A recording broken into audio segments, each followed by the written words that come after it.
Hey everybody, this is Fry Time Movie Reviews. My name is John Smith. I'm here with Michael Smith Yo, and Ezra Tross, Hey, hey. and we're here to review Harry Potter and the Goblet of Fire. This is the fourth installment in the Harry Potter series. This movie came out in 2005, did really well in the box office. Critics on Rotten Tomatoes gave this a 88%. It's pretty good. And the audience only gave it a 74%, which was actually the lowest audience score out of all 8 movies. Stupid. I don't trust it. Too smart Yeah. audience, so we don't care what they say because this is probably our favorite movie. Yeah, it is. And I think I know why they gave it a low score. It's because it wasn't exactly like the book, which you can't. That book is huge. true. Okay. That's probably why, which is dumb, which is why they're stupid. But this is my favorite of all the Harry Potter movies, actually. I like it a lot because the kids are growing up. They're becoming teenagers, and so they're having interests in one another, and that awkward teenage stage where you like somebody and you don't want to say it, right? I like that in the movie. Harry's becoming a man. Yeah, right. And they do it really well. They did. I like it a lot. Also, in this movie, it's a huge turning point in the whole series, and that's kind of when the series. Before in the books, they were like their own stories. It was like It's like fun adventures, right, these adventures, standalone, solving mysteries, right? wraps up kind of nicely. Yeah, yeah. And in this one, it ends pretty abruptly, actually, if you think about it. And Voldemort comes back, which you've been waiting for him to come back in the series, and then he finally does. You see him in the flesh, And and that just pulls it all together. yeah, The whole series. yeah. Right. Yeah, so it takes a big turn. So this movie's great. I mean, Harry's going back to Hogwarts for the 4th year, and this year, of course, happens to be the Triwizard Tournament. Oh heck yeah! It just typically is every 5 years, but they discontinued it because of too many deaths. Deaths, man. People Literal dying deaths, all people over the dying. place. But they thought, why not? Let's bring it back. And of course, this is the year Harry's gonna be at school, of course. And so it's 3 schools. There's Hogwarts, we all know. They get Cedric Diggory chosen from the goblet. Yeah, Pride of Hufflepuff. Hufflepuff. Yeah, Cedric Diggory is chosen. The Beauxbatons, and they're from France, and then Durmstrang from Bulgaria. I don't know how they chose those 2 random countries, but they did. Best friends, dude. The Durmstrang people they're all shaved. They got their big sticks that they Oh pound. man, that choreographed entrance is just. Honestly, there's something fine. theatrical about the entrance, though, and I kind of like it, but it is just kind of silly. Scares and me. then the Beauxbatons, they're the pretty blondes from France, and they twirl their flags. And Harry gets way Harry- excited. when Harry he saw sees them. them. Basically Dude, blows you a can't load. blame him, so- I and like you said, he's becoming a man, and he sees these beautiful women. But then the Goblet of Fire, of course, spits out another name, a 4th name in the Triwizard Tournament. Whose name? Oh, no one will know. Unexpected, dude. No one expected this. Harry's name. Of Harry course. thought he was just gonna coast by the whole year, nothing Yeah. going on. He's just laughing and Yeah, he had smirking that goofy. constantly. Like Yeah. this is the year. Yeah. Or just Every chill. time they showed him, he was just like laughing, like, haha, nothing's going wrong this year. But of course, he gets chosen. Spits his name out. And can we talk about when Dumbledore kindled anger when his name comes out of the goblet? Why was he so mad? Yeah, Harry Potter! Harry Potter! and then that part when he charges at Harry, he is Oh my running gosh. towards He's like him. full speed down the stairs. Yeah, Harry's scared for his life, literally. yeah. That scene's terrifying because of that. He's more scared of Dumbledore rushing at him than the actual tournament at this point. Yeah. Did you put your name in the cup? Did you put your name in the cup? He I just, swear I didn't. I know. But I guess Dumbledore's so freaking out so much because, guys, it is a binding magical contract. If your name gets spit out of the goblet, you have no choice. Apparently, you just have to compete.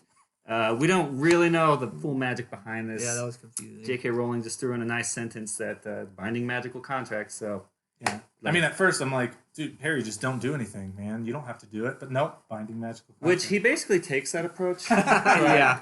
But not really. Anyways, he has to compete. We'll get more into that. But Harry is thrown into this tournament. He should have prepared. He should be like, oh man, I gotta get my act together. But, this year he's too focused on other stuff. He's arguing with Ron, who knows about what. He's looking at Cho Chang, dude, and I can't blame him. Yeah. Yeah. All right, that's all Cho right. Chang be looking nice. So, I mean, we are Team Cho Chang here. Team Cho. So he just doesn't prepare for anything. And so then everybody has to be like, hey, show him stuff. These are dragons. That's your first task. He still doesn't prepare. I know. He sees the dragons, gets the information, forgets about it instantly until the day of. He's like, oh, wait, I got to fight some dragons. Mad Eye has to help him, right? Mad Eye has to tell him, dude, what are you good at so you can beat this dragon? I can fly. Well, then fly. Okay. Yeah, fly away from the... Yeah, just fly away from your task. When he gets into the arena, number one, he thinks it's just going to be as easy as walking up to the egg and claiming it. He comes out and Sees the egg. I'll just go get it. And then Hermione has to remind him. Harry's a wizard, mind you, and she has to give him the brilliant idea for a wizard to use his wand. Imagine that. Use your wand. He's like, Expelliarmus? It's a dragon. Oh, no. I gotta get my fireball. No, so he somehow bumbles his way through that one. The second task, he also doesn't prepare at all. He hears this egg. It's like, okay, it just makes a loud noise. I'm not even going to think about this for another 30, 40 minutes of the movie. Yeah, Cedric Diggory, though, comes by. And he's paying Harry. Harry gave him help in the first round. He's like, Harry, you know the prefect bathroom on the 5th floor? It's a nice place for a bath. Yeah, Harry got And pretty excited. Harry's like... So he goes up there because he thinks yeah. Cedric's going to be waiting there naked. He kind of saw it as a solicitation anyways.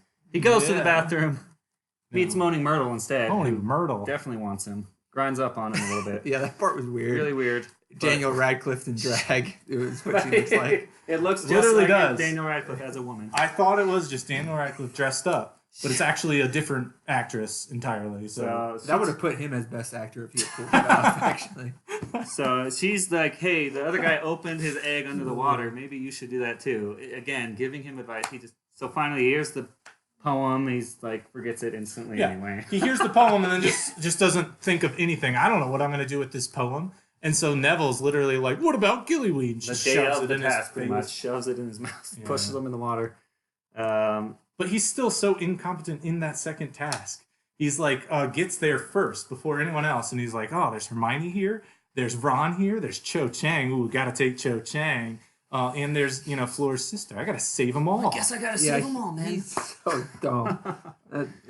So, yeah, right. And but Krum comes in, right? Krum comes in to save Hermione, who is the only one there for him to save because he doesn't have any real friends. Scouting Hermione, his random little crush. Yeah, let's talk about Krum. Krum. I can't decide if he's a brilliant actor in this movie or if he's terrible. Like, just the way he is. It's a fine line, and he rides it. Yeah. He does the brain full of sawdust really well.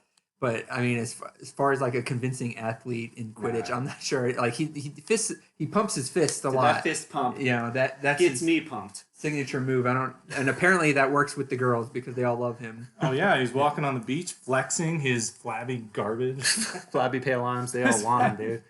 But he only wants Hermione, so he doesn't even care. But why? Why does he want Hermione? We don't know. But I guess He probably saw her in class. He saw her in class. That must have been it. He saw her maybe in the one class that they have the entire year. Mad Eye Moody's ridiculous, insanely scary, and only lesson of the year. He teaches them the unforgivable curses, which are just 3 things that you probably shouldn't have taught them at all. Why you're bringing it up, no one knows. He just terrifies them, right? Scars them for life by killing spiders and torturing them in front of them. But I do like that scene. I think that Moody owns that scene, and you're just drawn in like, dude, this guy has seen it all, man. This guy's lost it. He's teaching these kids crazy stuff. He's an Auror, right? He's been through some shiz, like ex-Auror. Yeah. I mean, I personally, I like that scene. It's a very good scene. I do like it too. It gets me every time as well.